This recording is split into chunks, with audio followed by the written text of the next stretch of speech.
Today on 21st Century Issues, we will be talking about teenage drinking and why it is so endangering to teenagers across America. When we come back, we will start our discussion.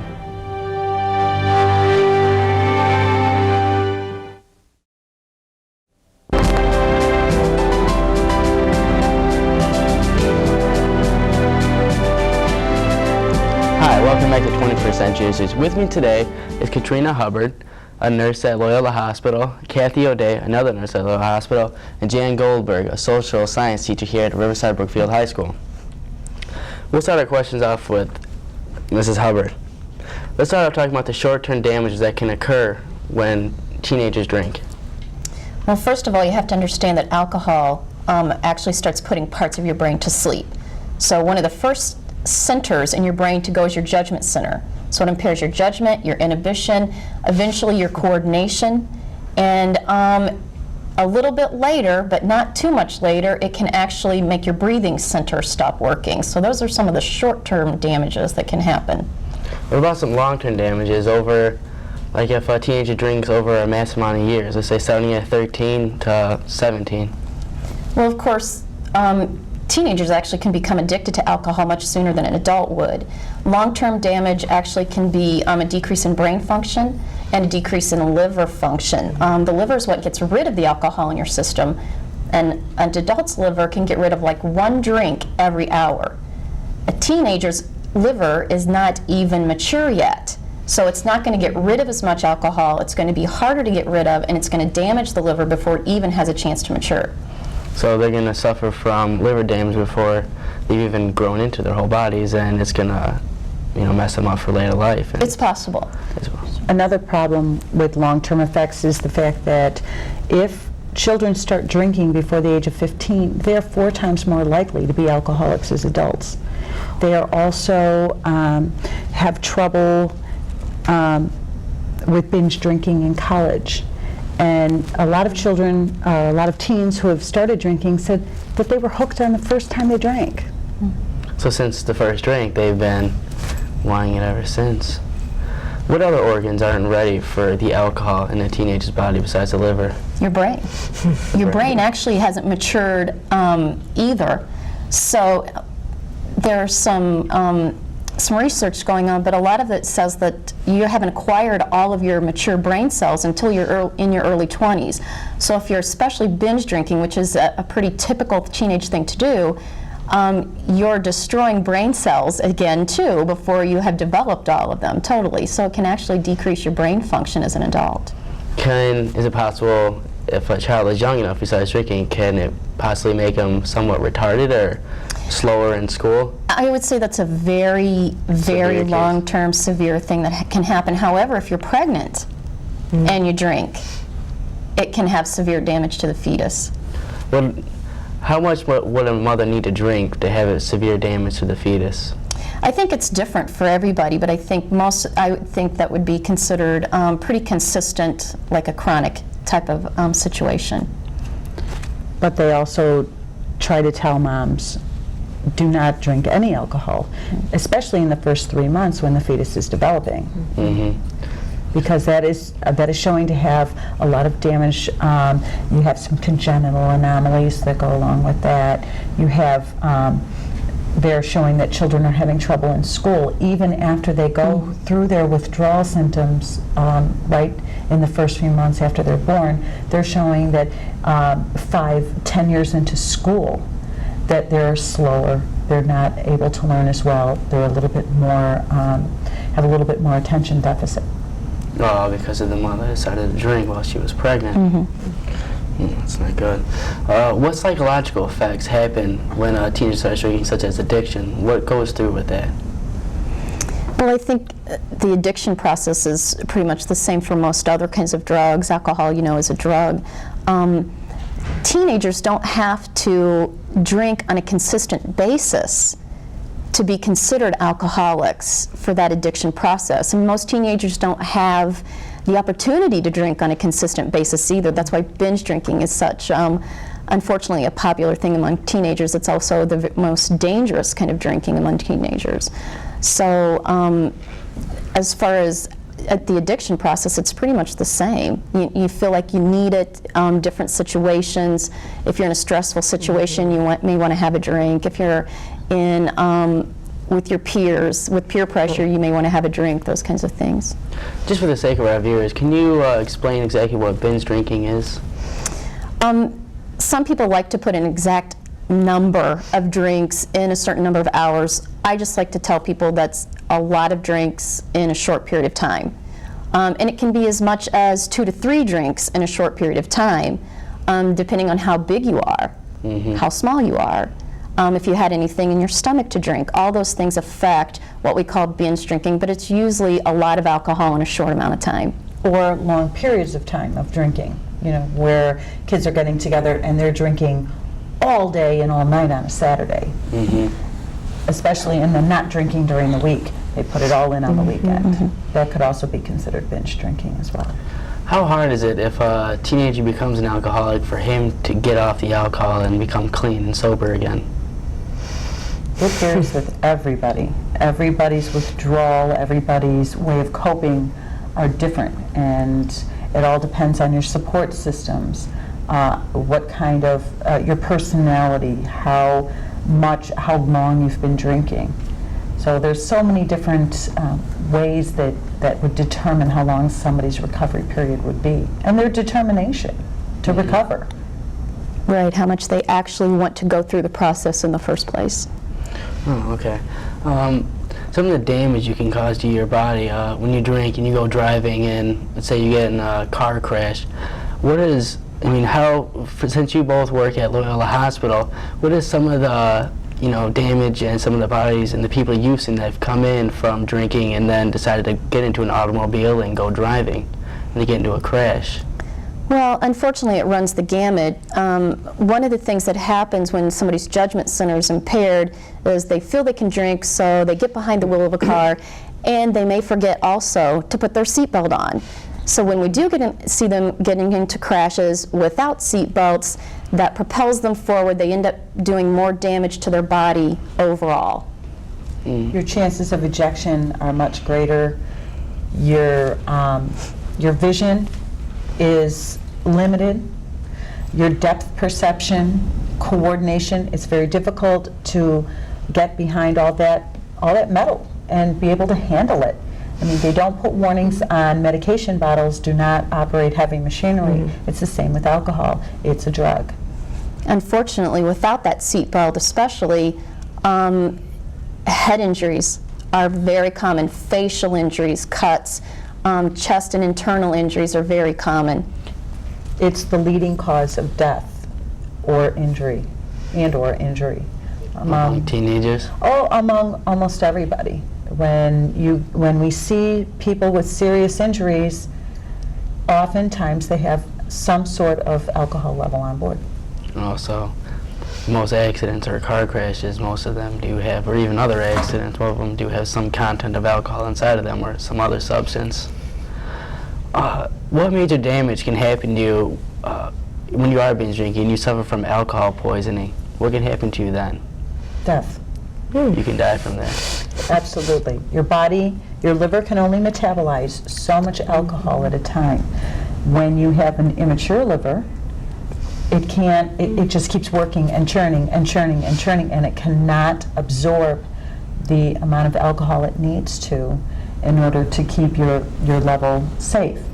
When you have alcohol poisoning, your respiratory state, the way you breathe, it slows. The way you regulate your temperature in your body slows.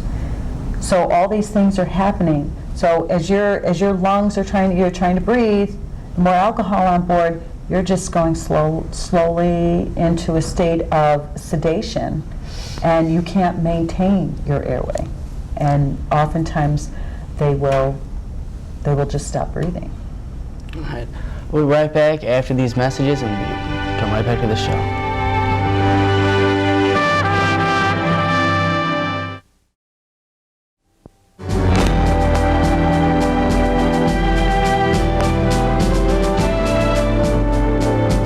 Welcome back to 21st Century Issues. If you're just joining in, we're talking about teenage drinking and why it's such a big problem in America.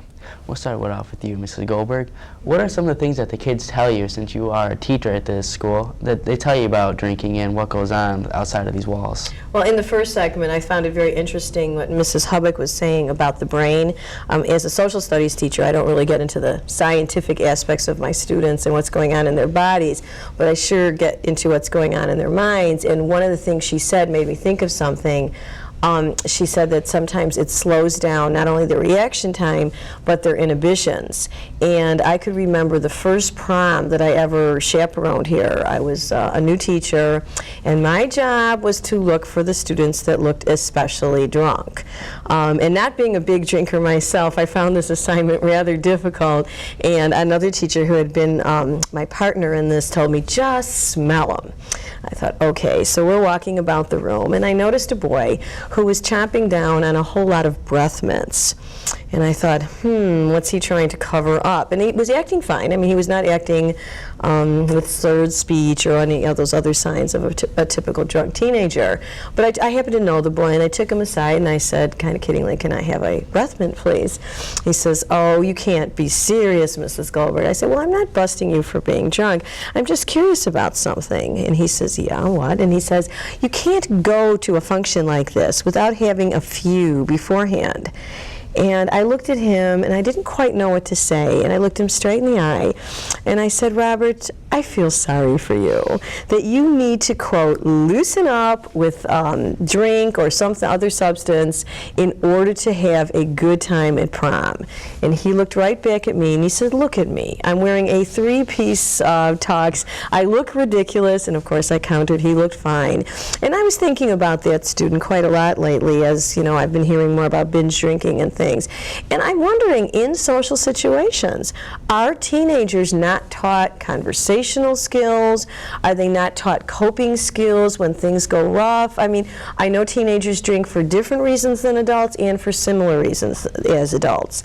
And I'm wondering if maybe as educators we're not falling a little bit short, or as parents we're not falling a little bit short in teaching them how to cope with life, and that they have to reach for alcohol for this.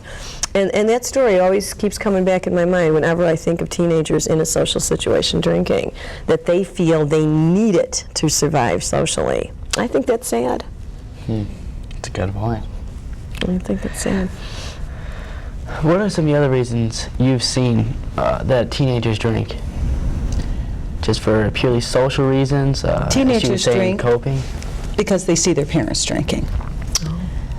It's a fun thing. You're talking about role modeling then. Exactly. You think it's They see role their parents models, or- drinking. They've seen their parents drinking from the time they were little. And it's always been at social situations. Everybody's having a really good time. They associate a good time with drinking. And they also see drinking as a means to communicate. We communicate with each other. We have a good time because we're drinking. Let's go over. I was going to say, like, peer pressure. In my sociology class, we talk an awful lot about peer pressure. And I asked a girl once, she said she drank. She didn't tell me how much. I didn't pry. And I said, where do you drink? How do you drink? And she says, I drink a moderate amount with friends on weekends at parties. And I looked at her and I said, why? And she says, because I like it. Okay, I don't know if you ladies ever hear that, because I like it. And I said, what is the it that you like? Is it the taste? Is it the feeling? And she just said yes, and I realized I was putting words in her mouth, as I sometimes do. And so I let her talk a little bit more, and then I asked her a real blunt question. I said, do you ever drink alone? And she was shocked. No! I said, why the shocked look? It's a simple question. If you like it, wouldn't it be something you did alone? Oh, no, I'm not an alcoholic. And she was equating the drinking alone with alcoholism. I said, I didn't ask if you drank a lot alone. I just said, do you drink alone? And she said to me, no, I would never drink alone. I said, then you drink because of peer pressure. And we argued about this for some time, and she was vehemently opposed to the words peer pressure. She said, no, in a social situation where others are drinking, that is not peer pressure. I don't know what her definition was, but it sounded pretty clear to me. And I interrupted you. You were going to ask something else. I was going to say, do you think teenagers drink because of their role models do, or do you think they have a lack of role models, the reason they resort to alcohol? Well, I think both. I don't know that the students, in any particular party are all going to say, yes, my parents drink. Like Mrs. O'Day said, that they're going to have a situation where they're younger and they remember that their parents were drinking, and drinking is equated with a good time. Perhaps that's their first glimpse of it, but then later, I think they feel that they are going to be looked upon as somehow not fitting in if they're sitting at a party and they say no. Okay, and I just wish we could, I don't know, build a backbone into some of these kids who may really not want to do it. There was a situation with a huge party last year in Riverside, over 100 kids at a house, and the cops were called and kids were being arrested for underage drinking. I don't remember if the parents were home or what the situation was, and there were many kids in that party that were not drinking, yet they received a criminal arrest record, which kicked a few students off the National Honor Society. There were sports repercussions. I mean, it was very serious, and they were in a situation where they weren't even drinking. So they say. And that would have been, it sounds like classic peer pressure to me. All right, well, let's end this. Where can students find help at if they do have a problem, or if they want to talk to someone about their problem, so don't resort to alcohol? Well, first of all, I would hope that they would feel comfortable going to their parents, their guardians, some adult. And if they don't feel comfortable going to their parents, then hopefully they would feel comfortable going to a teacher at the school, the social worker. And if that fails, call the local hospital and ask to speak with the social worker. There's confidentiality involved. I also work with a group of emergency nurses that puts on programs at high schools to teach kids about drinking and driving and what some of the different aspects are and how they can get help for somebody else, even if they're not the person who needs help. I think we need to educate kids what they can do for themselves and other people, and educate them about alcohol, because not all kids want to drink, and if they have the information, then maybe they can start making better decisions. But until they have the information, they don't always make great decisions. That's right. Even some adults feel it's a rite of passage that teenagers drink. So it has to go to all levels, not just to the young people. Yeah, that's a good point. I'd like to go a little bit further on that. And adults sometimes do see it as a rite of passage. They look at it, it's lesser of the two evils. Well, I'd rather have them drinking alcohol than doing drugs. Alcohol is a drug. And so sometimes parents don't see the complete picture that alcohol is a drug. There are serious repercussions from drinking, physical, mental, psychological, and so I think we need to educate people along the whole line. Friends, family, parents, teachers, everybody needs to be involved, because it's many pieces of a puzzle. It's not just one person's problem. Okay, we'll be back to 21st Century Issues right after these messages.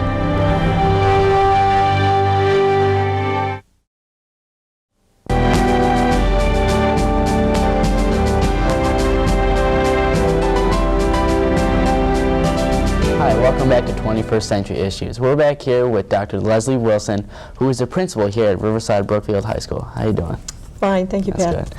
Let's start off on what are some of the problems that you've seen here at RB with students and drinking? I think twofold. One is kind of an acceptance of the idea that drinking is okay, or there are some circumstances that drinking is okay. And secondly, among some parents, there is also the notion that drinking is okay. You've been here for a large amount of time. You've been here at the principal at RB. Is there any trends over time you've seen? Has it grown in popularity or decreased since you started here? I think there's an ebb and flow in the use of alcohol among our students. When I first came, which is now 11 years ago, we had a few incidents and found some containers that had been used already in the waste containers in the washroom or whatever, where someone had disposed it. We had one in particular that I recall almost on a every morning basis. We would find a beer can in one particular place. We haven't had that kind of incident for a long time. Bill Lahatsky and I, the assistant principal, became very concerned about about a year ago now, when we noticed an increase in the incidence of alcohol, in particular, the alcohol abuse. We saw a couple things. One, there was one of our students who was apprehended making a purchase of alcohol in this general community, and the purchase was multiple cases of beer. And when it was pursued, it was found that this person had been doing it for weeks, every week, and constantly doing that. So obviously supplying party sites. I think there was a reference in the program to a party in Riverside that involved over 100 youth. Many of them were not our youth, but some were from among our students, and we were concerned. Part of my concern with that was the notion that it was okay. It's just something, if there were 100 of us, after all, that's 1/10 of the students almost, that must be fine. And it isn't fine. The other concern that I had with that is the notion that if you have a designated driver, then it's okay. Because the designated driver, our teenage drivers are, of course, the most experienced and easiest to insure. So they can go out, and even though there may be drunk people in the car out of control, they'll be fine because they haven't been drinking. Not realizing that for teenagers it's harder to drive in the first place. And secondly, if you have anyone who's out of control or under the influence in your car, you can't know what they're going to say, what they're going to do, and it might distract you as a driver. Have you noticed, have the parents over time accepted it more, or have they put it down and told their sons or daughters to not do this, it's wrong, it's going to interfere with everything else in your life? Or have they been like, all right, well, it's okay as long as you're doing it in my sight, or as long as they know where it's going to happen? I think, again, it's an ebb and flow. There was a while during my time here, specifically, when some parents were very anxious to make networks among the parents, and I think that's one of the reasons we have the directory of students that we do. You can call other parents and ask, when clearly there was not a general acceptance. I would say that that was, for a good of the 11 years I've been here, that's been the norm rather than the exception. More recently, however, I think as there's been some relaxation, there's a law passed that if you have a party in your house as a parent and you are serving alcohol, that you have a liability, that you can be arrested, and there are consequences for you as the host of that party. So that, as time has passed since that law change, there's been maybe a relaxation in terms of the effects.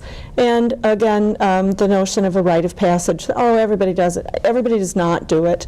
Most important thing, I believe, for parents is to help their children have a way out of a situation if they end up somewhere where they should not be. What's the strategy going to be? Where are the parents? In other words, if you, Pat, were to go to a party, you ought to know where your parents are, so that if there's something occurring there that you're not comfortable with, you know how to get a hold of them and help them get you out of the situation. It's role play for a minute. You are in a place, you're not happy. I'm going to pretend for a moment that I'm a parent of yours. You can call me and say, I'm really upset with you, Mom, because you're making me come home. Why are you making me come home? All right, then, I'll meet you at the corner of da and da, and that's what you want, then that's what I'll do. You can slam the phone down if you want. You've kept your person. You haven't looked like somebody who couldn't handle the situation. And you've cued your mom into the whole issue that, hey, I need your help. Please come get me now. I don't want to get into trouble. I don't want to be here. All right. When you were an educator, when you were a teacher, what trend did you notice when students were drinking? What effect did it have on their grades or their performance in school? Well, it's obviously counterproductive to achievement. And my teaching days were some time ago, but because they were the beginning of the 70s and mid-70s, there was more of an acceptance of many of the drugs, and alcohol was not the preferred drug of choice in the setting where I was. And there were many homes where there were parents traveling extensively, and children were left on their own at a very early age, where there were full liquor supplies and so on. The laws were different, and unfortunately there were some real tragedies at that time, and I certainly wouldn't want to relive those tragedies. One of the things that Mr. Lahotsky and I've done over our time together is, unfortunately, has gone to many wakes, and one of the wakes that we attended 2 summers ago we knew that this young man was in trouble. We knew, and we did our very best when he was here as a student to let the parents know. And this was, he died a couple of years after he had been here. And his parents said to us, "Why didn't you tell us?" And I can't tell you how deeply affected both Bill and I were, because we had done our best, and sometimes people are just not ready to hear. And so we feel a level of responsibility to working with parents as partners and helping them know that this has a lifetime effect. Since your long career in education, what have you noticed is the big reason for drinking for teenagers? Is it to fit in, because their parents do it, the people they watch on TV, the people who listen to music do it, they preach about it, escape problems, maybe problems at school? I don't know that there's a single reason. Certainly, some students who have been having difficulty with depression or feeling that they don't fit in, more in isolation over the time that I've known, have been drinkers. I was stunned very early on in my career. I had a student who was in I had him for 3 different classes at different times over his career, and I was teaching English, speech, and debate at that time. And I even had him first period in the morning. And after he'd graduated, after he'd gone off to school, I used to see him on occasion. And he was in his early 20s, and he told me, "Did you know that I was an alcoholic in high school?" And I said, "No, I didn't." He said, "I would come to school early, I would sit in the parking lot, and I would drink peppermint schnapps every morning before I came to your class." And so sometimes it's more obvious than other times, but he literally was an alcoholic, and is, I'm sure, because once you are one, you are for life. I haven't seen him in the last 5 years or so, but I know that that's an issue for him for his life. It's an adjustment that he needs to make. So. Why don't you tell us quickly about the program you are starting with Community of Caring? Last summer, Ms. Mills and Mr. Monahan and Mr. Sibley and I were in San Diego, and we heard Dr. Ira Chasnoff, who has the Children's Triangle, which is at 200 South Michigan, a not-for-profit organization which works with the families of victims of fetal alcohol use. So in other words, whether or not these children have the syndrome itself, or whether they just demonstrate the effects of use of alcohol during pregnancy. We saw a 15-minute presentation. All 4 of us were deeply moved by his work, and then realized he's local. He's right here in Chicago. So we approached him and asked him how we as a school might work with him in support of his mission, which is obviously to reduce the use of alcohol and other substances during pregnancy. And as a result of that, he's been here and talked with all the staff, talked with all the students, been here 3 times. Normally, he gets a very hefty speaker's fee. He has given us his time because of our interest. In second semester, and from a private source, an anonymous donor, we have enough funding to do something very exciting, I think, and constructive is probably a better word than exciting. But we'll be sponsoring in 10 different categories original student work on the topic of Ira Chasnoff's work. And so in other words, we will be having students write poetry, short stories, plays, for the purpose then of performing them for other teenagers, a teen-to-teen message that is anti-use of alcohol in a general sense, and substances, but particularly knowledge about how irresponsible behavior during pregnancy, whether male or female, as you know, because you heard Dr. Chasnoff, can make a difference for life in a whole new generation. I am very excited about it because I think we have a number of students who will want to express their opinions, and they'll know that the real audience is other teenagers. And we have some serious prize money. We have $300 first prize, $150 second, and $75 third in 10 different categories. We're going to copyright the work, and then it becomes the school's work, and it becomes something that we can share with others and hopefully reduce the incidence overall. The numbers that we heard are startling. 75% of foster children today are either fetal alcohol victims in terms of either showing effects or actually having the syndrome itself. That's an incredible percentage. And then there's a cost and a loss, the cost to all the social services and a loss. And as we heard from Dr. Chasnoff, he gave us one example of a single person, I don't mean single in a marital sense, but an individual woman who got drunk one time during 9 months, and for the rest of his life, her son will be a victim of that one time in 9 months. All right, well, I'd like to thank you for being on my show. And I'd like to thank all my guests from the previous section for being on my show. And I'd like to thank you for watching. I'll see you again next time on 21st Century Issues.